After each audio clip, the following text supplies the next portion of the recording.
Masechet Rosh Hashana, daf 23.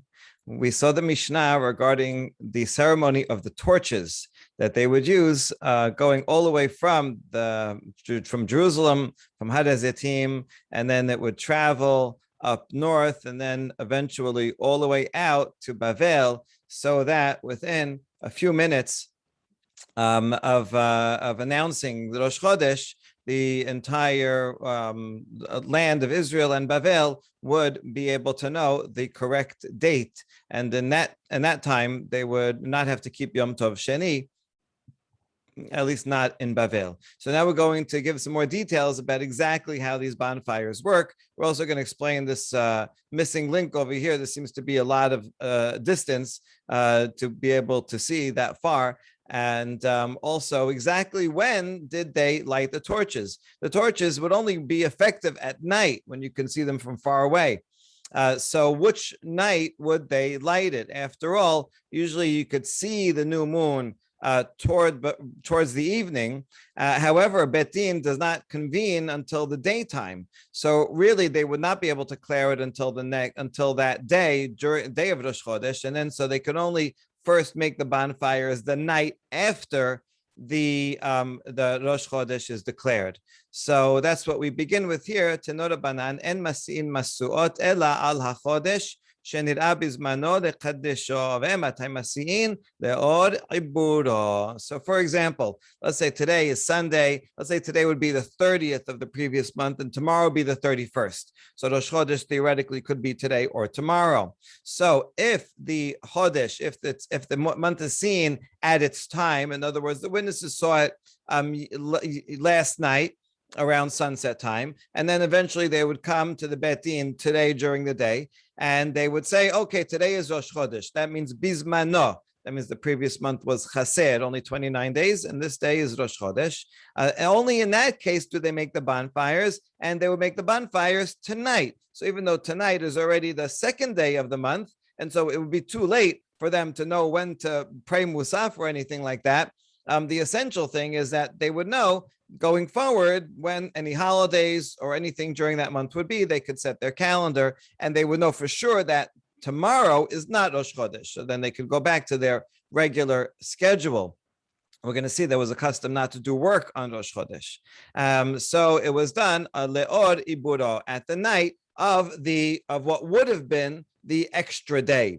On the night, what would have been the 31st day, but there is no 31st day. If the witnesses do not come on Sunday, but instead they only see it on Sunday night, and then they come on Monday, which means that the previous month was maleh, then the court would not light torches at all. No torch, no sign. So that on this tonight, if they see torches, they know that the month was chaser, and yesterday was Rosh Chodesh. If they see no lights at all, then they know that the previous month is maleh and the next day is going to be Rosh Chodesh. So it was more of an on-off switch. Good. So according to this, only if the previous month was chaser, then they would make torches. If the previous month was maleh, then they would not make torches, and they would know from the lack of torches that's maleh. My tama, what is the reason for this? Why don't you make torches both nights? Amar Rabbi Zera Gezerah Mishum Rosh Chodesh Haser Shechal Liot Be'erev Shabbat. Right. The question is, why not do torches tonight if the Rosh Chodesh was today, and if Rosh Chodesh ends up being tomorrow, then make the torches tomorrow night. That will say the previous day was Rosh Chodesh, and the answer is because that system will get messed up. If Rosh Chodesh Chaser, in other words, it was only the 30th day was Rosh Chodesh, and that day was Friday, right? The witnesses came on Friday, and it says today, this 30th is really the first of the next month. So then, normally you would do it, light torches that night, but that night is Friday night, that's Shabbat. And although it's true we violate Shabbat for witnesses to come to the Bet Din, we do not violate Shabbat to get the word out, for messengers to go out. So there's no permission to violate Shabbat and make torches in order to get the word out. So we wouldn't be able to do it Friday night. So Emat Abdeh, when we make torches, Bapuke Shabbata would have to be only Motza'e Shabbat. Diamat Ne'ebed Nameh Amaleh Atu Now, if you're going to wait till Saturday night, Rosh Chodesh was Friday, and now you're going to light them Saturday night. Now, if in general you always light, you light either the first night or the second night, and depending on when the Rosh Chodesh is, but you always have torches. Then, in this case, it would be confusing. Some people may think, oh, I guess that Rosh Chodesh was Friday, but since they couldn't light them Friday night, so they're doing it at the first opportunity, which is Saturday night. Or maybe Rosh Chodesh was Saturday, and now that's maleh, and they are lighting torches because now it's Saturday night, which is when they would normally light torches for a maleh month. And so you see that since you can't do it Friday night, the sign on Saturday night is ambiguous and confusing. And therefore, they said all week long, no matter when it falls out, we will only light torches on that night, that is Rosh Chodesh, and not on the maleh. And that way, if the Rosh Chodesh is in fact on Friday night, they would light on Saturday night, and then they would know, oh, Saturday, not doing Saturday night because it was Friday. And if it was Saturday, they would not light at all because they never light on maleh, and then that would be clearer. Okay, good. Now, last question on this. Ben amaleh ben achaser. V'chimikla Rosh Chodesh be'erev Shabbat lo le'avid kelal. V'chavan de lo avdinan motzei Shabbat. Hold on, we can solve this problem that you had just now. Why not during a normal month, when it's during a weekday, we should light the torches, whether it's maleh or whether it's chaser, the night after Rosh Chodesh. Either way, the night after the 30th or the night after the 31st. And then if it happens to come on Friday, we will not light at all. We will know. Everybody knows the system, right? If it ends up being Friday, you're not going to find any torches on Saturday night, because if you find torches Saturday night, then those torches are for maleh, and it means Rosh Chodesh was on Shabbat. So when you don't do it on Shabbat, then and since we do it always for maleh, they'll know that it was chaser if you don't find any torches, right? So really, you could remove the ambiguity as long as everybody understands that. And that makes perfect sense. So we reject that.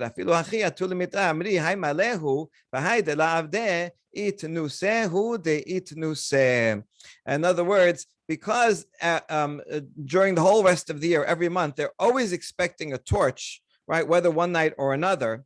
So in this case, they'll come to make a mistake, because they'll say, maybe in fact it's maleh, and the fact that they didn't do it is because it didn't work. In other words, maybe they didn't get a chance. That for some reason they lost the matches, or maybe some persecution, and they couldn't light the fires. In other words, when they see an absence, they're not going to be like, hey, why is that?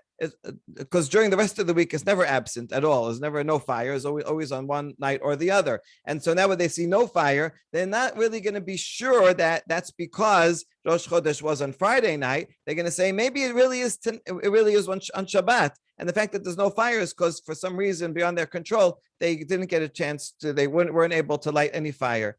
So that is that is a problem. Therefore, we have to do the system that we said before. And finally, last question. So now we're saying, okay, we agree. It's better to, in general, only do it one of the nights, because that way people will be used to the idea that a lack of fire is also an indication, and then they'll be used to that. But if you're going to choose one night, why not choose the second one and not the first one? Anytime it's maleh, then make a torch the night after that. And so if you see no torch at all, you'll know it was the first day. So why not do it that way? Because then people won't know when Rosh Chodesh in fact was until after both days, until after the 31st.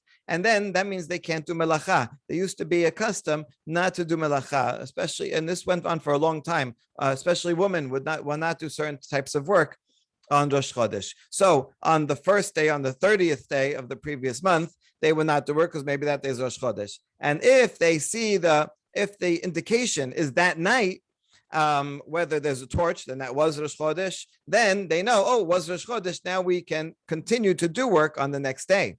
So that works better. If you wait till the second night after the 31st to give the signal, then they're not going to know anything until then. And then every month they're going to have to suspend work for 2 days. So it's more inconvenient. And so that explains their system.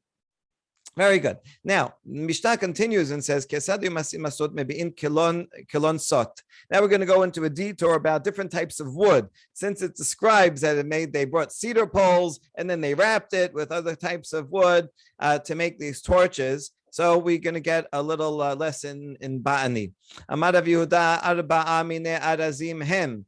There are 4 types of cedar trees. It is katrom, as, shemen, uberosh. So there is just the regular cedar, katrom. You can see actually this is probably comes from a Greek word, because the taf and dalit in all languages switch with are interchangeable. They're both dental letters. So this actually says cedar. And so these are all other types, are pine wood and cypress. Kartom, what is kartom? That itself has different, another name, amarav adera. Others give other names for this type of cedar. Now, what we just said before is that there's 4 types of cedars, but we're about to say another opinion. No, actually, there are 10 different subspecies of cedars. שנאמר אתן במדבר ארץ שיטה בהדס ועש שמן אשים בערבה בראש תדהר ותאשור יחדיו. This pasuk in Yeshaya is talking about in the end of days, in the future, all the wilderness will all be populated with beautiful trees, all forests, and it lists different types. And so if we count here, there's 7 of them. There's cedar, acacia, myrtle, pine, and also cypress, plane tree, and a larch. So there you go. Well, that's only 7 actually. But Erez, we're now going to translate some of these into Aramaic. What is it? What is Erez? Arza. Shita, tornita. Hadas, asa. That's myrtle. Es shemen afarsema berosh berata tidhar shaga te'ashur shoribna. If you're more interested in exactly what these species are, you can look at the notes on the side here. Okay, so now we know that there's not just 4, but he said there's 10. This pasuk only said 7.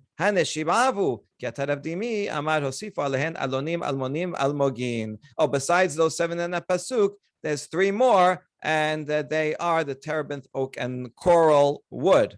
What are these in Aramaic? Alonim, butme, almonim, balute, almogin, kasita. Ika de amre, or another version of what we just said, Aronim, Armonim, Almogin, right? The 3 added ones are these, and Aronim, Are, Armonim, Dulbe, Almogin, Kasita, and that's their translation into Aramaic. So there you go. There's all these 10 types of cedar trees. Okay, the last one that we mentioned is coral wood. That would be wood that you get from coral that grows under the sea. And so now we're going to go to a tangent about coral, which is really fascinating. How do you get coral? It's really difficult. So here is going to describe how they dove for coral back then. V'si adir lo ya'abirenu. Another pasuk in Yeshaya talks about at the end of days is going to be a great river that will come from the Temple Mount and go all over the place. This river is going to be so big that even a large ship will not be able to cross it. That's si adir. Amarav zo burne gedola. It's talking about a big ship. Okay, why are we talking about a big ship? Because they would use a big ship, one that looked kind of like this. This is a warship from Roman times, and they would use that for diving for coral. How would they do that? They have to bring 6,000 workers who worked around the year, 12 months. Or in the version is that they would bring 12,000 people, workers, and they worked for only 6 months. Okay, either way, this took a lot of work. And they took a ship, a big, nice big ship like this, and they filled it with sand until it sunk down to the bottom of the ocean, of the sea, where the coral is. And then divers would go down. I mean, they didn't have diving equipment, They weren't scuba, but they held their breath. And there are people that do this today. They train and they can hold their breath for a few minutes and go down. So these were experts. And then they would tie flax ropes around the coral, and the other side they would tie to the boat. And so you had all these 6,000 or 12,000 people, and they're all tying. And they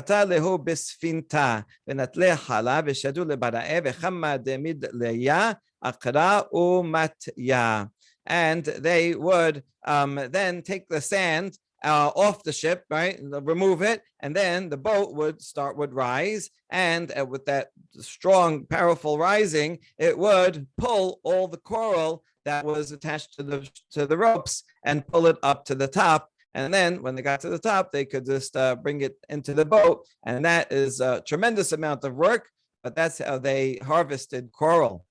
Machalif al had teren bechaspa. And they could exchange it for twice its weight in silver. So it was well worth the effort. Tilat parvata haven terte be'armai vechada de be'parsai. These coral were found in ports. There were 3 ports, 2 that belonged to the Romans and 1 to the Persians. The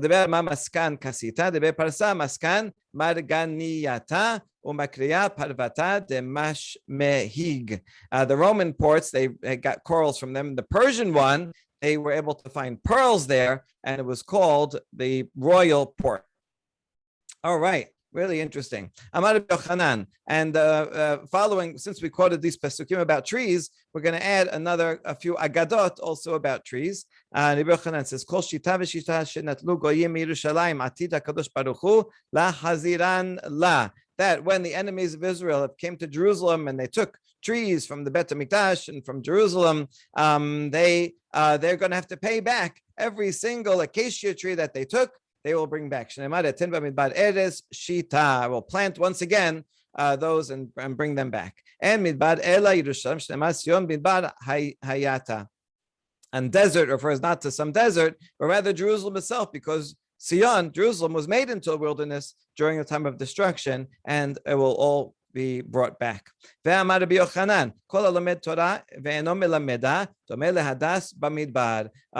another reference to trees in a desert, anyone who knows Torah but doesn't teach it is like a myrtle in the wilderness. A myrtle smells beautiful, but there's nobody there to smell it. So this is the classic question, right? If there's a tree in a desert and no one to smell it, does it really smell good?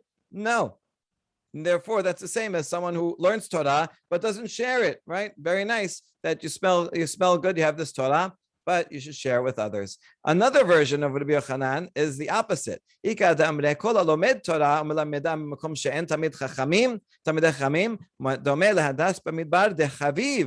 Anyone who learns Torah and teaches it in the wilderness, in a place where there are no other sages, that is like a myrtle in the desert. And that's beautiful. A myrtle in the desert, even though there's not too many people there, but once in a while someone passes by and they appreciate that myrtle so much more. In other words, if you're in a place that has so many myrtles, you're in the botanical gardens, this one myrtle doesn't make a difference. And so if someone teaches Torah in a big city where there's lots of Talmidei Chachamim, it's good, but it's not as, it doesn't stand out as much as someone who teaches in the middle of nowhere.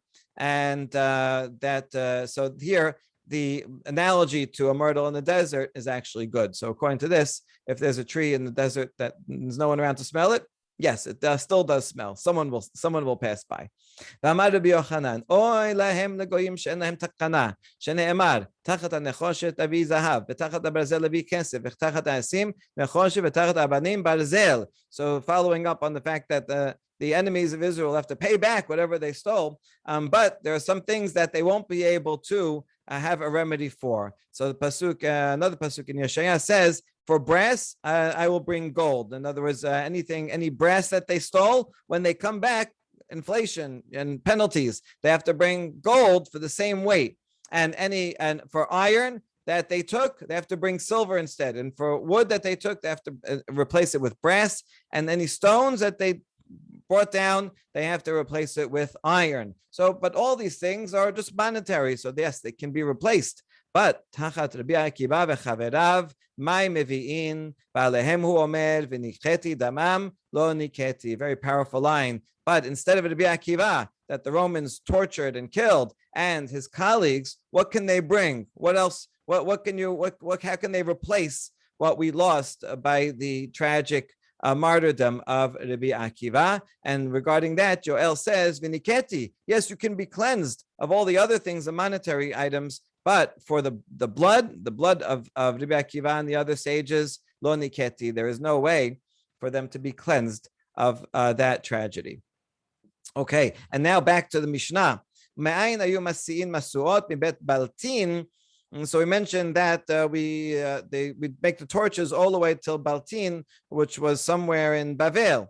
My bet Baltin, where exactly is that? Amarav Zobiram. Okay, they knew where that was. My Gola, and then it says that they would continue. That was the last stop, but they would continue waving up and down until the entire diaspora was alight like a big bonfire. And we're wondering, what does that mean, a big bonfire? We just know that there is, there's a line and that's the last stop. How does it look like the whole diaspora is lit up on fire?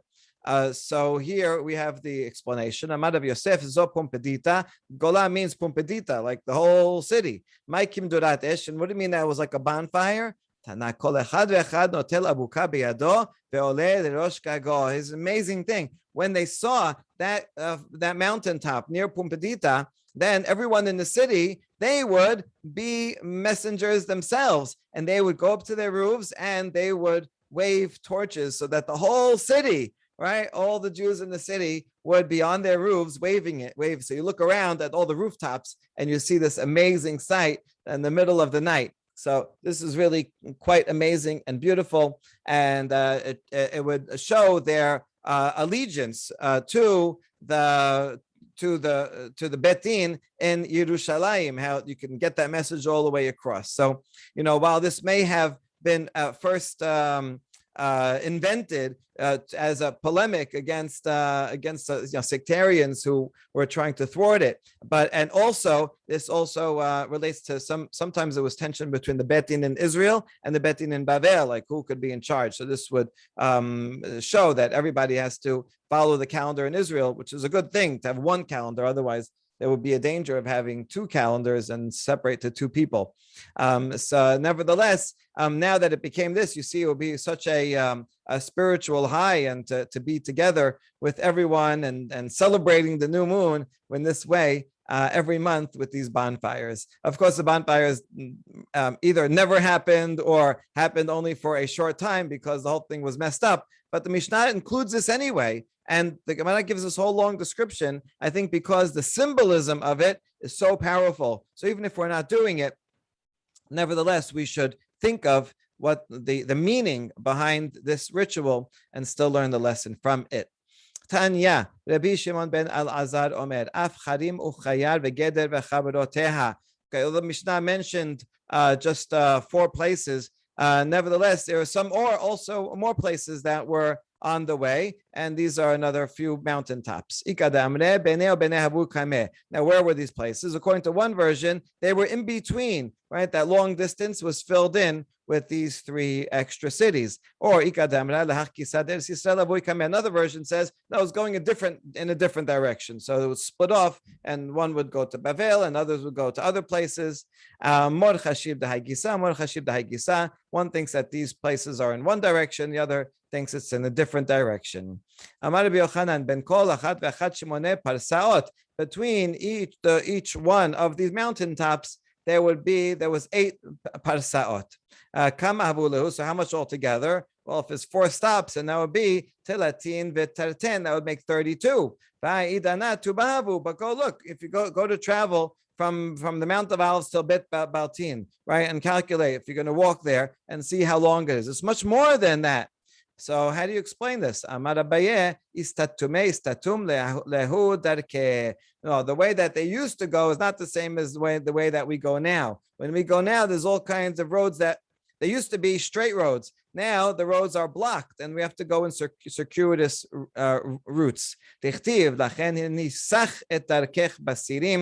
As Hosea says, I'm going to hedge up your way with thorns, and so you won't be able to find the path. So our paths are not as straight as they were back then. My paths he made crooked. The course of the exile have become longer. So actually, this makes a lot of sense, because if you're going from mountaintop to mountaintop, then you're going as the crow flies. It's just a direct airspace that you're going from one to the other. If you're actually traveling, you have to go around and up and down all these mountains. It would take a lot longer. All right, beautiful. And now we go to the next Mishnah. We're going back to the witnesses that would come to Jerusalem. And when they came to Jerusalem, there might be hundreds, even thousands or tens of thousands of people that are coming from all over the place to be witnesses, because they all saw the moon, and everyone who sees it as mitzvah, they should go. So it was a big courtyard. That would be the holding station for the witnesses to wait. It was called Betjazak. We'll talk about why it's called that. All the witnesses would be there, and then the Sanhedrin would check them out in that area. And they would put out a lot of food, hors d'oeuvres and appetizers and meal and everything, big, so that everybody would come. So this is one of my favorite Mishnayot. It shows that some things never change, right? You want people to show up to an event, just advertise that there's food, and that way they will come, because they come once and they see the food, and then the next year or the next month when they see it, they say, should we bother going? It's such a long way. And they'll be like, oh, remember those burekas? Oh yeah, that was fantastic. All right, let's go. We'll get some burekas too. All right, there is a question here, because you're not allowed to bribe witnesses. So is this, are they going to come just for the bodeka so they can make up some testimony? So these shanim discuss that, and they say that they're not worried. You're not really paying them directly for it. Okay, but misham kol hayom. Now, at first, they would come anytime during the week, but on Shabbat, since they came, they would not be able to move. There's a halacha. If you leave your techum, if you leave your city and go to another one, let's say you did it by mistake, you didn't realize, then you can't move. Once you're outside your techum, you're not allowed to move at all. So these witnesses, they're allowed to leave their original city and come to Jerusalem, but once they're in Jerusalem, they're serving as witnesses. Now they can't leave. They couldn't leave from that spot. And that was very inconvenient. And so now people said, I don't want to go to Jerusalem on Shabbat, because then they're going to be stuck there in that little spot the whole day. It's kin Rabban Gamliel Zaken Shiu Mehalachin Alpaim Amal Lechol Ruach. So Rabban Zakkai made a takana, and he says, listen, if you come for Jerusalem, if you come from outside to Jerusalem, then this will be your new techum, and you can walk 2,000 amot all around. And so now you have freedom of movement, and you can enjoy your day all around Jerusalem. And so that would encourage people to come even on Shabbat. Amazing takana. And now it adds more and says, not only people are coming to serve as witnesses, also a midwife. Interesting name for a midwife, chachama. It's not the usual name. But we'll see why they call it that, who comes to help someone, and she goes from one city to the next. Now, technically, she's allowed to go there because she's helping someone who is in need of medical care. But once she gets there and she does her job, she technically can't move. She can't move from that spot because she's outside of her techum. So part of the same takana is that she can go around and walk anywhere as if she's part of the new city that she came to. And also, a firefighter, or someone who is fighting off some enemy, mina nahar, or saving someone who was drowning, mina mapolet, or saving someone if a building fell on them, and to remove the rubble. All these rescue workers, we want to encourage them to violate Shabbat and travel whenever they need to, and therefore they shouldn't feel like they're now going to be stuck and not be able to move. 4 amot, or even that spot, they can't move till the end of Shabbat. So the takana is you can walk anywhere in that area. It's interesting that the first example is a midwife, because the moon is also compared to a woman giving birth, right? We call it ibur. Is it a pregnant month or not a pregnant month? And so this symbolism is probably nicely relates to the theme of the rest of the symbolism of the Mishnah. This is a practical halacha too, because nowadays you might have a Hatzalah driver, and so he drives someone to the hospital. Okay, that's great mitzvah. You just help save someone's life. How about going back home? So technically, no, you're not saving anyone when you're driving back home. So spend the rest of Shabbat in the hospital. But then, if you say that, then they're not going to want to go and pick up the person in the first place to take them to the hospital, because they don't want to spend the whole day, and then that'll be dangerous for the person. So therefore, the poskim discuss this, and they discuss cases when and where the Hatzalah driver will be able to drive back home, even though there's no patient with him, so that they will want to do it the next time, and also to be ready just in case anybody else calls and they need to be around. Good. So that's the Mishnah. Gemara iba ya lehu question Betjazak tenan or Betjazak tenan. This place, this courtyard, what exactly is the name of it? Is it Betjazak with an ayin or Betjazak? It's interesting because they didn't write down the Mishnah until times of the Geonim. So this is all oral, and so orally it's easy to mistake Ya'azek and Yazek. It's actually, you'd only make a mistake if you don't pronounce the ayin. And it seems that in those days, in Eretz Yisrael, they did not pronounce the ayin very clearly. We can see that from other places, but here also, this is one. Okay, so anyway, what's the difference between these two names? Betjazak tenan lishna ma'al yahu, tichtiv vayazzekehu, vaysallekehu. Pasuk in Yeshaya that's talking about the mashal of the kedem. It says Hashem, imagine someone who makes this beautiful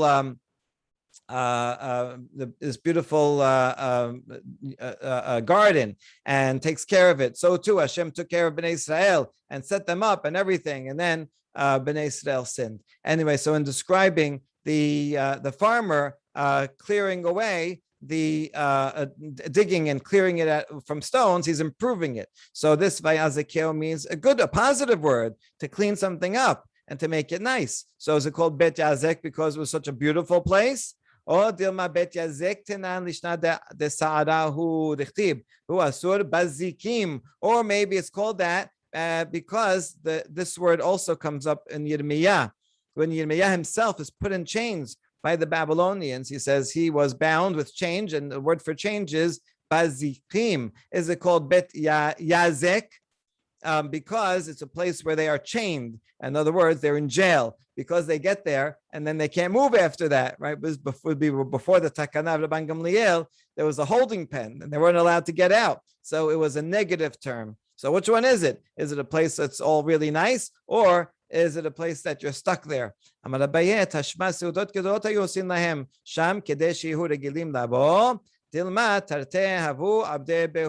we can answer it because after all, they had huge meals there. So this sounds like it was a fantastic place because they wanted them to come back. So maybe in fact it was both. They did provide meals there, but the meals were a compensation for the fact that their movement was restricted. So it was a jail, but also it was a jail with really good food. This kind of reminds me of juries who have to be quarantined. So they can't leave their hotel, but they're given a nice hotel and food and taken care of so that they won't complain. Okay, and now we get to the next Mishnah. Kesad bodkin et ha'adim. How exactly do we check the witnesses? Zug sheba rishon bodkin oto rishon. It's first come, first serve. Even if an important person comes, but they came an hour later, they have to wait. So we take the first pair that shows up. Is going to be at least two people. It could be more, but whoever is the oldest of them, or the greater, we take that person and separate them, because we always interrogate witnesses individually, and then bring the other one and then ask them the same questions and see if they line up.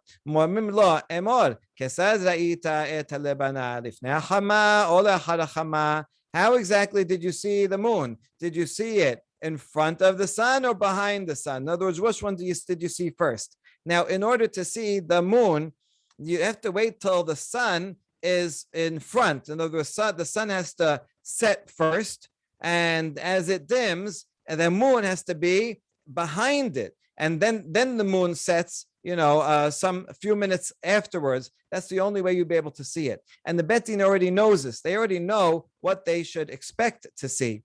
And so, therefore, this is important whether they see it before or after.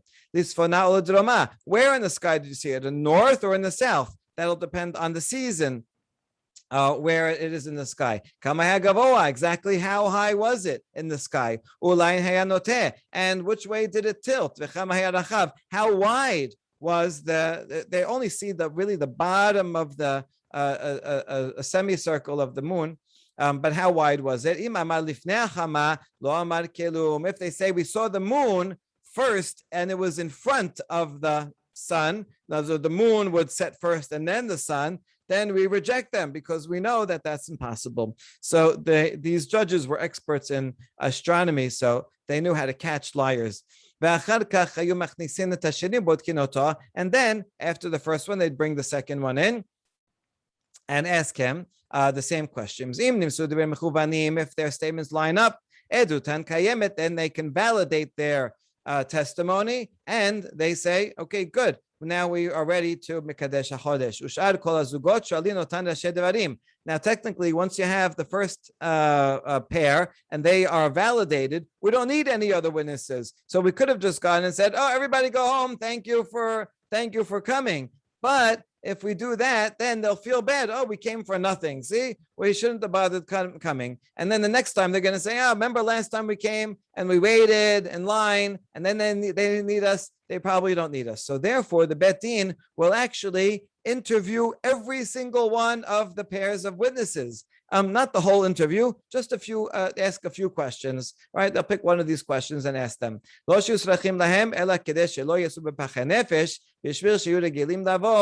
that they need them, but only so that they don't leave disappointed, so that they will come back the next time. If anyone's ever done jury duty and you wait around all day and they don't call you, you see, I wasted a day for nothing. They didn't need me. So it'd be a good idea to have a person do something, at least, right?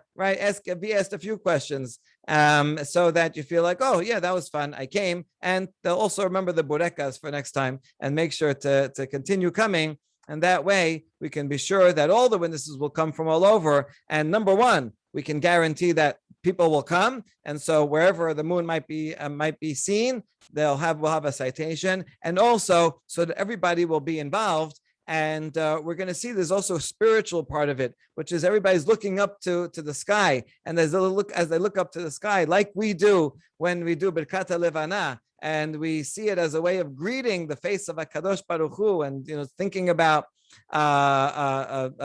philosophical things and connecting to the great powers in heaven, and through that appreciating everything that Hashem has created. So by asking everybody to look up at the sky and come and testify to the moon, everyone's being involved in this appreciation of the creation, and everyone's also being involved in the process of the Bet Din, which then bolsters also the authority of the Bet Din in Jerusalem. Baruch Adonai Le'olam, Amen ve'amen.